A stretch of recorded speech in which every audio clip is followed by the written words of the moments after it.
My brother dumped his kids on me whenever he wanted, so I made sure his next drop-off came with handcuffs. My older brother Evan turned me into his on-demand daycare the second I started working from home. To him, freelance graphic designer translated to unemployed babysitter who's always available. He'd dump his 3 kids at my door without asking, promise to be back in an hour, then disappear for half the day. I lost 2 major clients because of toddlers screaming during pitch meetings. But Evan, he just text thanks sis with a thumbs up emoji. At first I tried to be understanding. His wife Jennifer was a nurse with crazy shifts and childcare is expensive. But then I started noticing patterns, like when he dropped them off for a work emergency, and I later saw his Instagram story from Topgolf, beer in hand, captioned, team building. Or when he'd text me at 6 a.m., kids are sick, can't take them to daycare, already on your porch. I'd open my door to find 3 snotty kids eating Pop-Tarts on my welcome mat. He'd even told Jennifer that I offered to watch them twice a week, and I only found out when she thanked me for being so generous with my time. The truth? He'd never asked. He just assumed. By last year, I was basically running an unpaid daycare while trying to build my business.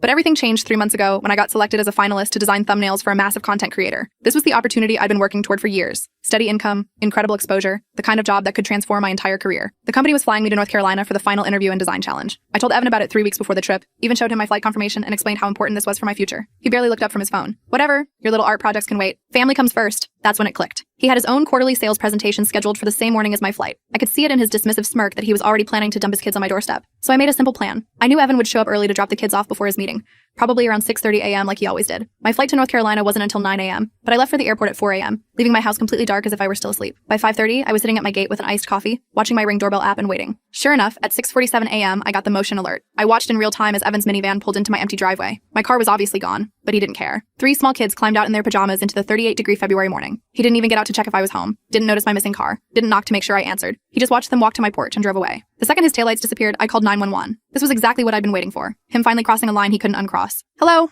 I'm heading out of state on a business trip, and someone just abandoned 3 young children on my porch in freezing weather. The dispatcher didn't need to hear any more before rushing officers to my address. Next, I called Jennifer to ask if Evan had told her he was dropping the kids at my house, explaining that I was at the airport an hour away, exactly where I'd told him I'd be 3 weeks ago. The police found Evan 45 minutes into his presentation and pulled him out in front of his entire regional team, the VP of sales, and 2 potential clients. They arrested him for child abandonment and endangerment. Evan tried to explain it was a misunderstanding, that I was supposed to be home, that I always watched them, but the officers weren't buying it. Sir, you left 3 children under 8 unsupervised in freezing weather without confirming adult supervision. That's abandonment. The story spread through his company like wildfire. The company called Jennifer to check on the kids and got an earful when she found out what really happened. She was furious, had no idea Evan had been lying about our arrangement all these years. She called me crying, apologizing over and over, saying she thought I'd volunteered to watch them twice a week. Evan was fired by the end of day. The company couldn't risk their reputation being tied to someone who'd abandoned children. Jennifer filed for separation that weekend. She told me she couldn't stay with a man who cared more about a promotion than the safety of his own kids. Now he texts me constantly. You ruined my life. You destroyed my family. You cost me everything. I just responded, no, Evan. You ruined your own life when you left 3 children on an empty porch in freezing weather. I heard he can't find work now since no company wants to hire someone with child abandonment charges. Meanwhile, I got the job and now help Jennifer with the kids almost daily while she navigates single motherhood. Funny thing is, I don't mind anymore because she treats my career like it actually exists. Evan? He gets 2 supervised visits a month but keeps missing them for work stuff. Guess some people never learn.